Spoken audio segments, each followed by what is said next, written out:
Hello student, তো দেখো আমার এক ছাত্র কি সুন্দর একটা প্রাইজ পেয়েছে। তুমি কিসে পেয়েছো প্রাইজটা বলো? যোগায়। যোগায় পেয়েছে।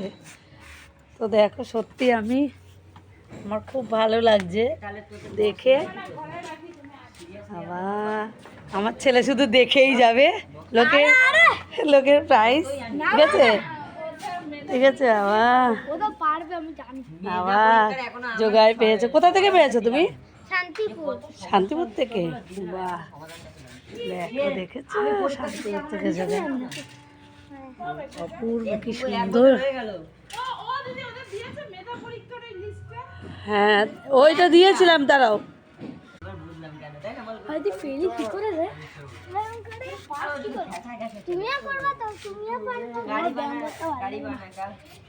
টাকা এদিকে আসো, এদিকে আসো। বাবা, খুব ভালো লাগছে আমার। তুমি অনেক বড় হও, এটাই।